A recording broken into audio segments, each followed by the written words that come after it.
Good day, everyone! I'm Riajan G. Bilarde, and I'm going to discuss the next few chapters of RA 10142, or also known as the Financial Rehabilitation and Insolvency Act of 2010.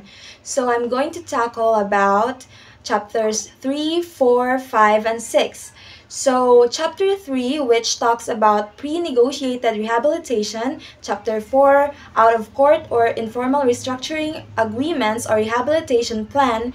Chapter 5, liquidation of insolvent juridical debtors. And Chapter 6, Part 1, insolvency of individual debtors. So, let's start. Chapter 3, pre-negotiated rehabilitation. So, as the word itself suggests, so there is a negotiation prior to the actual proceedings of the rehabilitation. So, we always hear the word rehabilitation, no? So, it has actually the same logic with those katong magpareha because of kanang naapektuhan sila sa side effects of kanang using illegal drugs. So, it's almost the same concept as that, but in the context of financial law in the Philippines, rehabilitation is defined as the legal process by which financially distressed corporations seeks to restructure their debts and operations to avoid bankruptcy and to facilitate their recovery and eventual return to profitability. So meaning to say, for them to continue running their business, they have to rehabilitate when there are a lot of cases that the debtors of the creditors are insolvent. So for that to be avoided or prevented or cured or fixed, rehabilitation is needed. So let's proceed. Section 76, petition by debtor. So kung naman gani kanang insolvent na debtors kay pwede siya mo file og petition, it's by itself or jointly with any of its creditors. Dapat verified ni sa nga petition for them to raise a pre-negotiated rehabilitation. So, this pre-negotiated rehabilitation, which must be endorsed and approved by creditors holding at least 2/3 of the total liabilities of the debtor. So, this includes the secured creditors and secured creditors. So 50-50 ni sila. So 50% dapat ang kanang gihold na claim sa secured nga debtor creditor against the debtor, and 50% pod ang katong unsecured na claims na gihold sa unsecured nga creditor. So naay kanang minimum requirements for this petition. The contents of this petition shall include schedule of debtors' debts and liabilities, and inventory of the debtors' assets. So actually, magsige dyan sila himog petition whenever nga na sila kanang iganan erase sa rehabilitation, and then nasa seeding chapters which talks about kanang liquidation. So we will get into that later. So letter C, or the third minimum requirement, kay dapat ang pre-negotiated rehabilitation plan kay mag-include og name sa at least three ka-qualified nominees for rehabilitation receiver. So when we say rehabilitation receiver, what does that mean? So rehabilitation receiver is an individual or entity appointed by a court or regulatory authority to oversee the affairs of a financial distressed company during the rehabilitation process. So while naay kanang rehabilitation proceedings ang usa ka debtor, so naay kanang qualified persons nga that will continue to run the business for them because they can't personally handle it for all the court hearings and the likes. Lastly, a summary of disputed claims against the debtor and a report on the provisioning of funds to account for appropriate payments should any such claims be ruled valid or their amounts adjusted. So, if any such claim is valid, so pwede na ang creditors pwede makademand og appropriate payments from the debtor. Next, Section 77, issuance of orders. So, after ko no ma-confirm ang katong rehabilitation na gipetition sa debtor is mag-issue order ang court within 5 working days. So, naka-state sa order is ang katong identity sa debtor, na i-identify kinsa ang debtor, the principal business niya, and activities and principal place. Then, it will also declare that the debtor is under rehabilitation and summarize the ground for filing the petition. Kani, this one, it is important to take note of this one. The direct publication of the order in a newspaper of general circulation of the Philippines once a week for at least 2 consecutive weeks, with the first publication be made within the 7 days from the time of its issuance. So, need yun ni siya i-publicize no ang kaning order kay to let those interested parties be aware of what is happening, what is currently the status of the company baron nga ilang gi-investan and the likes. So, itimanan na to kay because this is actually relevant to the succeeding chapters pa when we talk about liquidation and etc. So, next, direct the service. The order shall direct the service by personal delivery. So, of course, mag-need og copy jud kato mga interested parties, especially those that are involved sa kaning rehabilitation nga proceedings.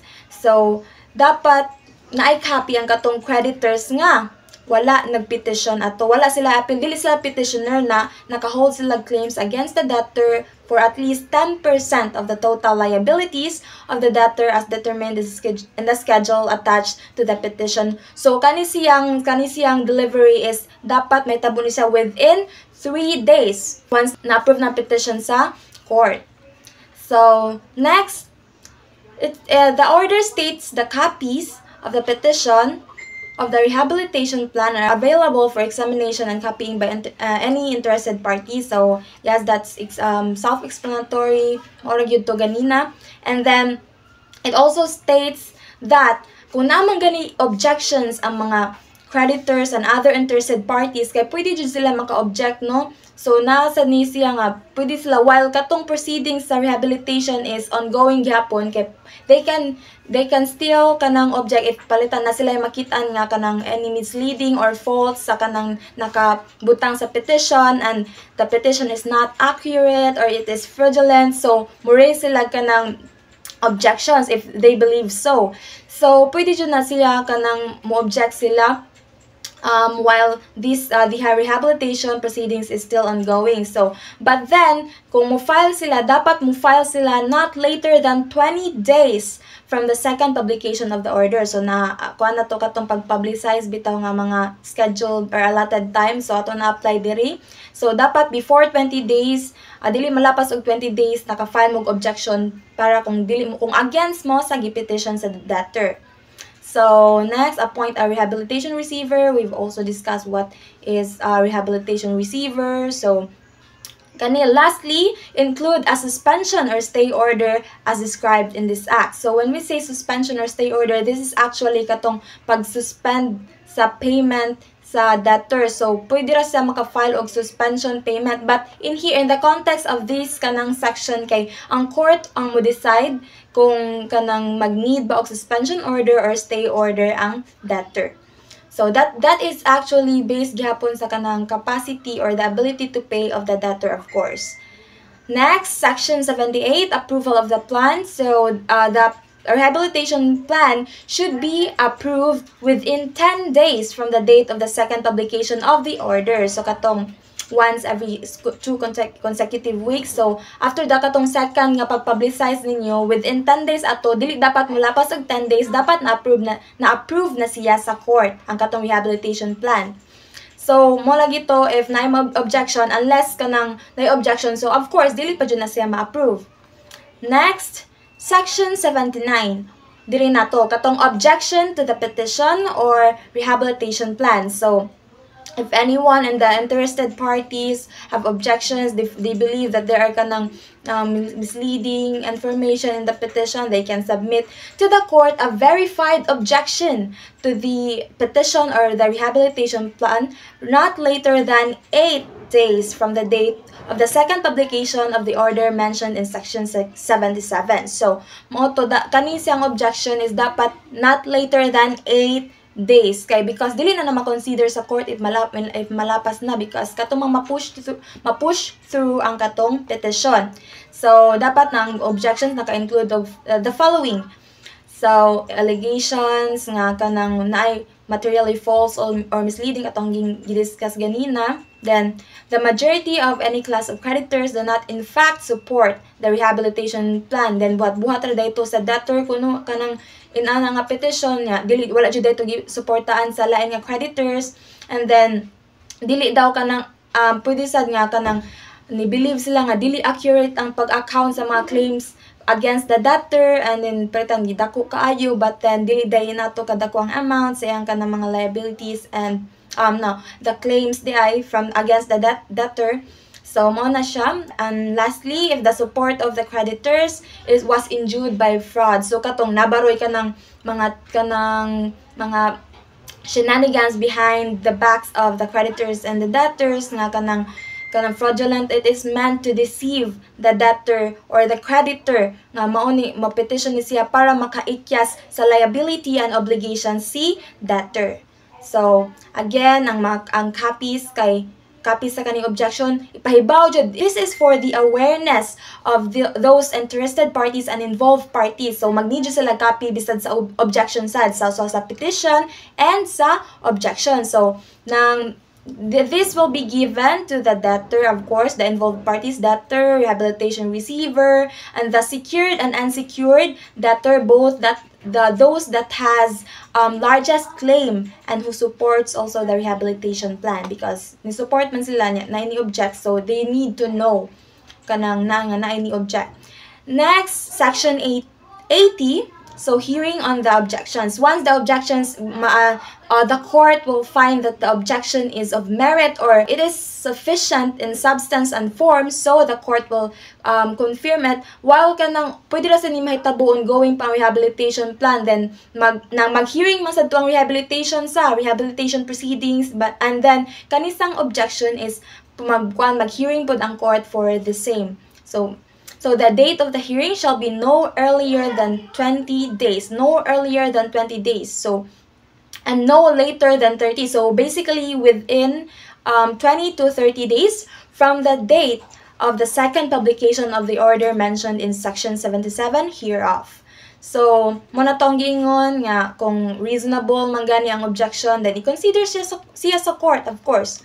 So, nga ang na-proven bitaw that the debtor is actually conducting in bad or doing courses of actions that are in bad faith para lang kanang ma-push through ang rehabilitation.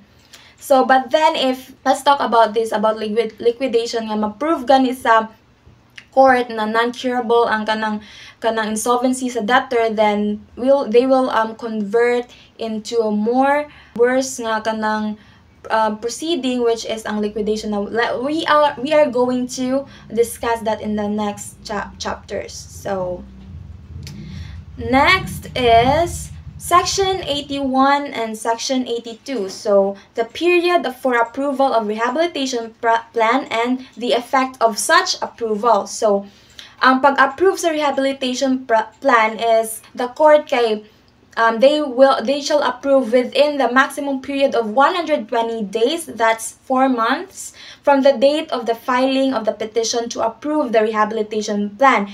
And if the court fails to approve within the said or allotted date or allotted time or duration, it will be as if nga kanang approve na siya. So automatic nga na-approve na ang rehabilitation plan, because this is not the fault of the debtor, but instead is the fault of the court for not being able to approve it within the allotted time.